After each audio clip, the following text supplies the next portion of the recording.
Bom, então agora sim, oficialmente, vamos dar início à defesa da dissertação de mestrado da Paula Sandicotten, do Programa de Pós-Graduação em Engenharia Civil e Ambiental. A banca está composta pelo professor Ángel, que tem habilidade membro externo da Universidade de Granada, o professor Silvio Schuster, membro interno da UFSM. O trabalho ha sido orientado por mim e pelo professor Marcos como orientador. Então, já diretamente passo a palavra para a Paula, que pode fazer a sua apresentação. Então, por favor, fique à vontade. Bom dia a todos. Meu nome é Paula Roden, sou mestranda do PGCAM e vou apresentar minha dissertação intitulada Proposta de Metodologia de Análise dos Riscos relacionados às ocupações próximas das ferrovias. Esse trabalho foi orientado pelos professores Alejandro e Marcos.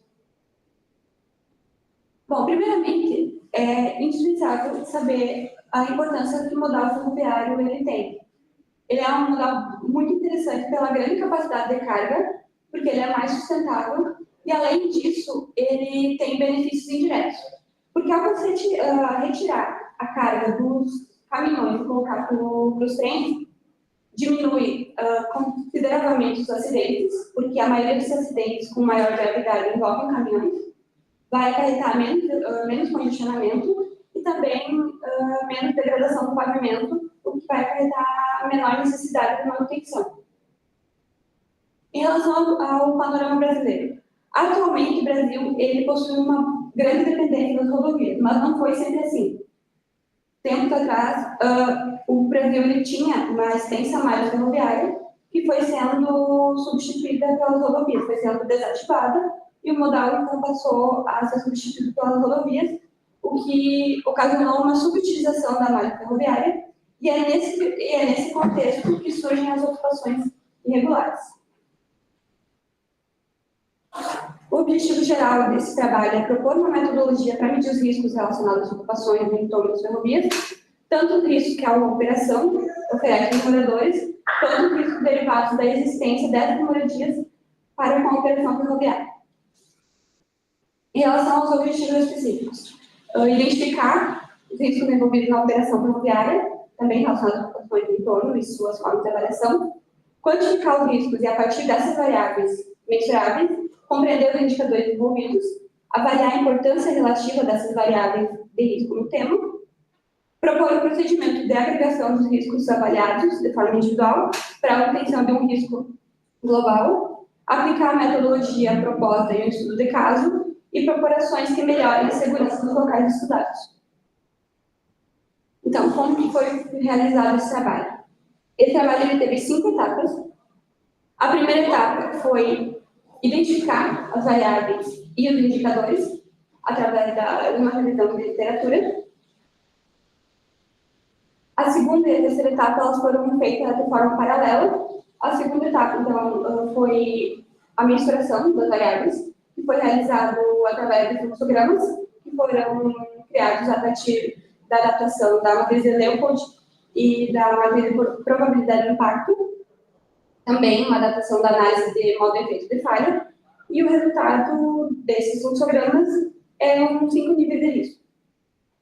Já a terceira etapa, que seria a ponderação, onde ele encontrou os pesos, foi feito através de um questionário. Esse questionário ele foi composto por 9 cenários, em que o respondente ele escolhia a variável mais prejudicial e a menos prejudicial. Os 9 cenários eu vou apresentar depois, vou explicar melhor depois. Esse questionário ele foi aplicado a um painel de especialistas, e esse painel ele foi composto por profissionais do ramo acadêmico, governamental e empresarial. O questionário ele foi desenvolvido seguindo a metodologia, o método Best Work Scanning, que é uma metodologia de coleta de dados, que vai captar preferências dos usuários. E também, essa parte ela foi realizada após um projeto experimental eficiente, porque, assim, depois eu vou mostrar, mas foram elencados 4 riscos, e cada risco tem 5 níveis. Então, seria humanamente impossível fazer todos os cenários possíveis. Então, por isso que foi realizado o projeto experimental eficiente, que resultou, então, nos 9 cenários. A etapa 4, que seria agregar as variáveis por meio do método de soma ponderada, ou seja, aqueles 4 riscos que agrega aí, encontro global. E o quinto seria aplicar no estudo de caso, porque esse estudo de caso ele foi realizado em Santa Maria. Então, a parte de resultados. Na etapa 1, foram elencados 4 riscos, que seriam o risco de atropelamento, o risco de tombamento ou desnivelamento, o risco de drenagem e a segurança geotécnica, o risco geotécnico, e esses riscos eles foram medidos numa escala de 5 riscos. Aqui, ainda na primeira etapa, foram elencados os indicadores e a forma de medir.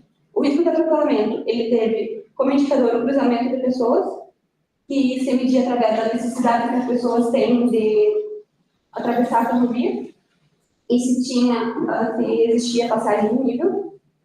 O segundo indicador seria a movimentação de pessoas na faixa de domínio, que é medido pela necessidade que as pessoas têm de se deslocar por ali, de circular na faixa de domínio. A geometria da ferrovia, que é medido pela existência de curvas horizontais e verticais, o que impacta na visibilidade, tanto do maquinista quanto da pessoa que está atravessando.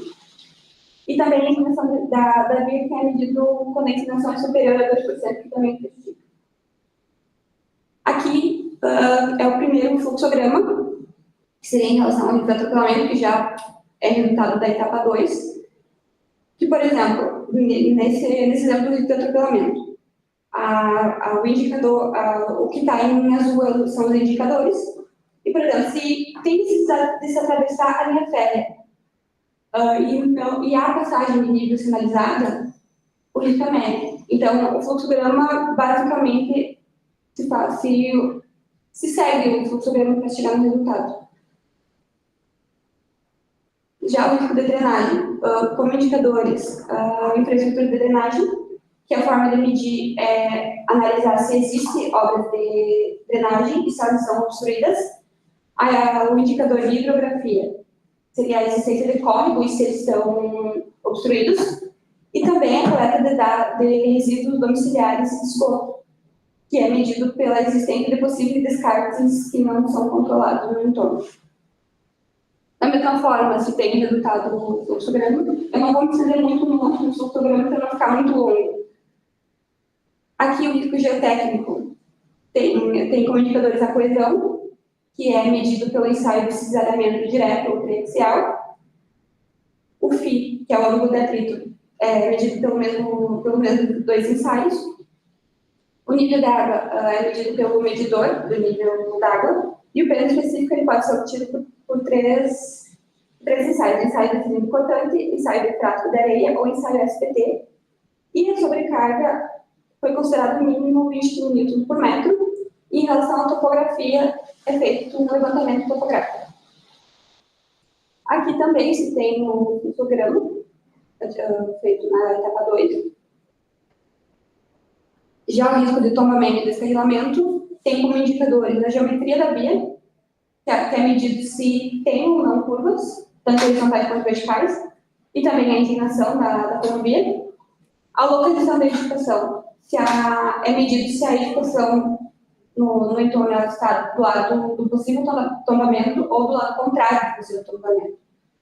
O indicador de velocidade dos trens ele é medido em relação aos valores de superelevação que são implantados nas curvas. Também o indicador de transporte de carga perigosa se mede se há resistência habitual na operação do trecho de transporte. Indicadores de realização de manobras, que a medição é a localização do trecho em relação ao parque de manobras, se fica próximo do parque de manobras. O uso de edificações do entorno é medido pelo tipo de uso que se tem as edificações do entorno, que seria uso residencial ou educacional. Aqui também se tem o fluxograma. Já partindo para a etapa 3, que é a de ponderação, eu vou apresentar agora o perfil dos participantes do painel de especialistas.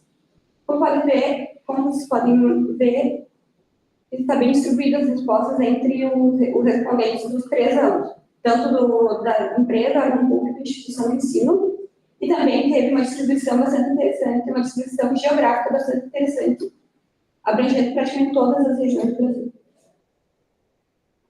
O nível de instrução também, a maioria possui além de uma graduação, e o tempo de experiência, a maioria possui mais de 10 anos de experiência na área. Aqui, então, estão os cenários que eu comentei antes, que esses cenários foram apresentados para os especialistas. E, por exemplo, o cenário 1, o especialista ele era convidado a responder qual das duas alternativas do cenário 1 era mais grave, mais perigosa, e no momento que ele escolhia, por exemplo, a alternativa 1, dentro da alternativa 1, ele respondia qual risco era mais perigoso, mais perigoso e o menos perigoso também. E aqui foram os 9 cenários que foram apresentados. Aqui também, a partir disso, se conseguiu os pesos. E aqui é bastante interessante observar a influência das ocupações.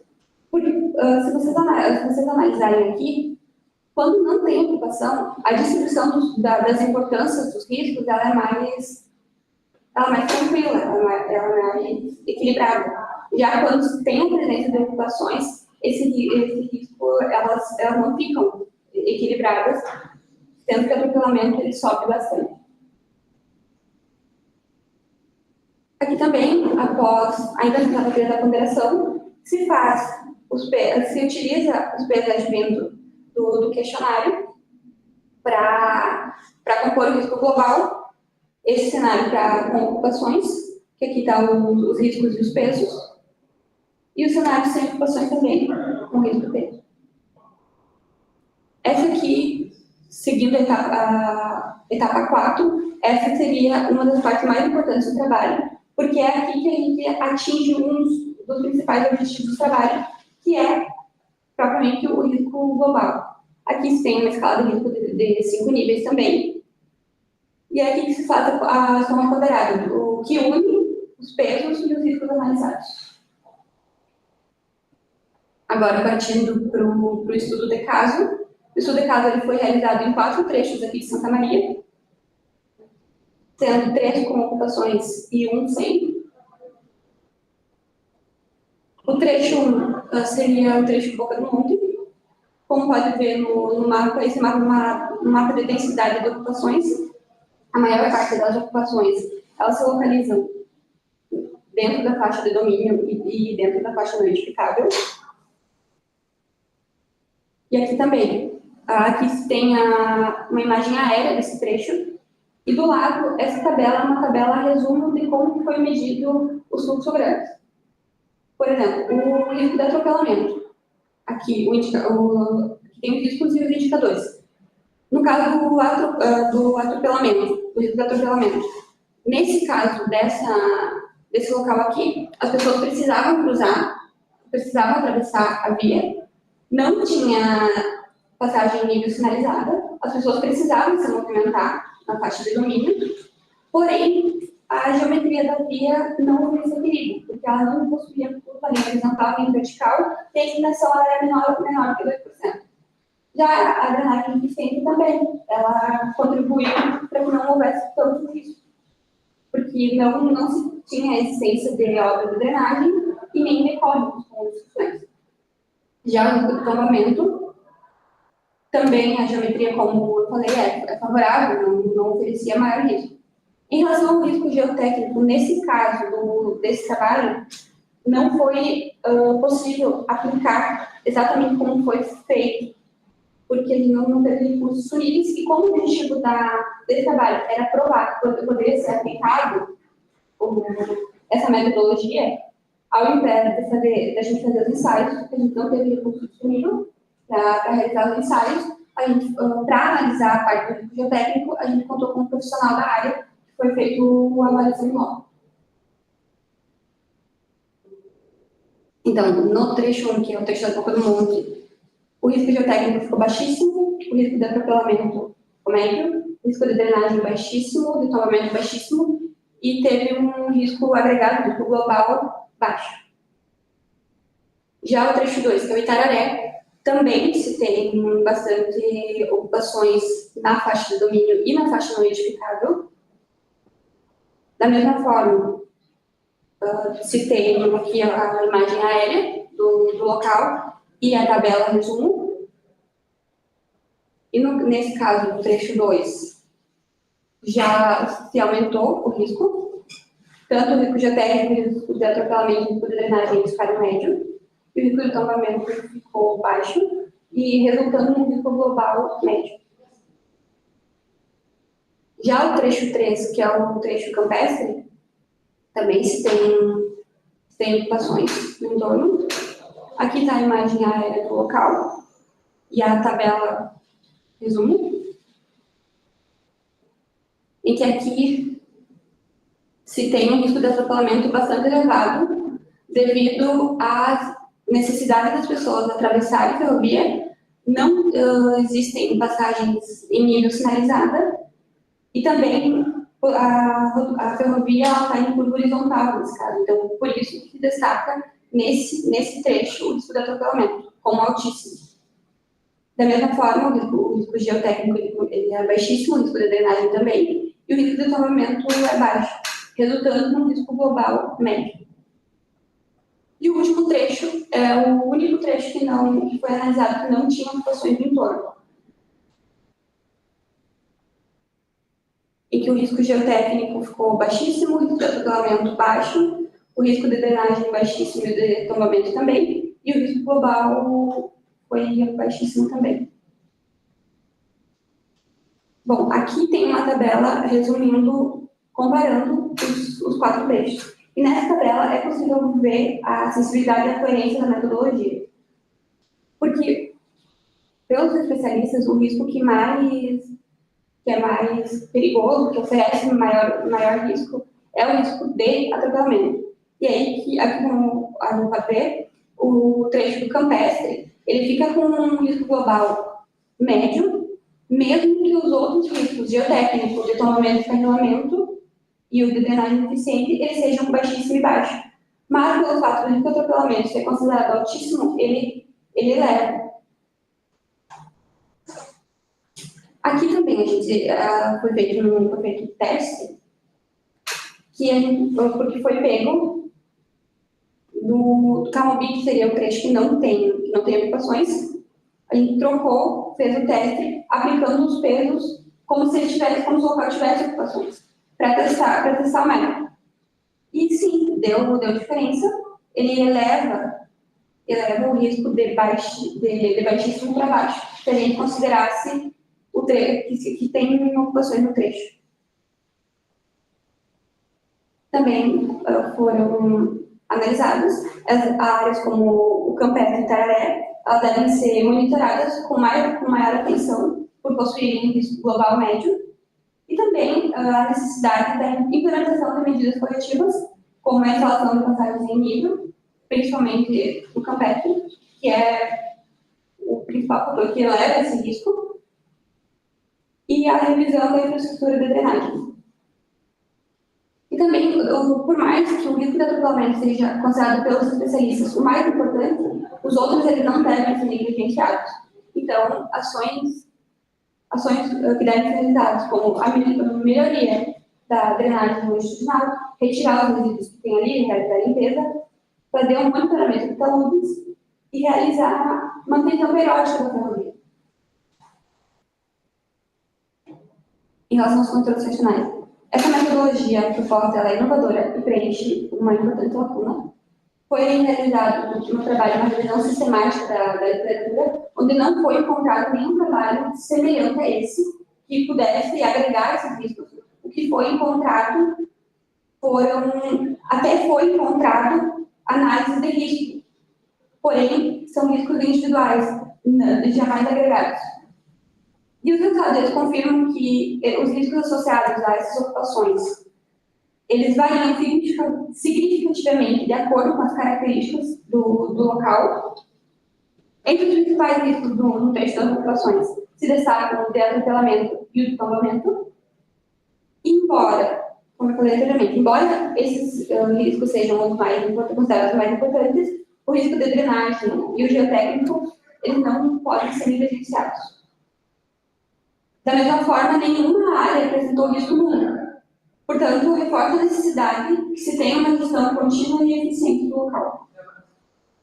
Áreas com risco global mais elevado, que seriam as áreas com maior presença de moradores, elas devem ser prioritárias quando se fala de intervenção. Também os trechos sem ocupações apresentam menor nível de risco, como foi apresentado, o que ressalta a importância de se criar políticas para restringir futuras ocupações, para que se tenha a segurança e a eficiência operacional do ferroviário preservado. Da minha parte.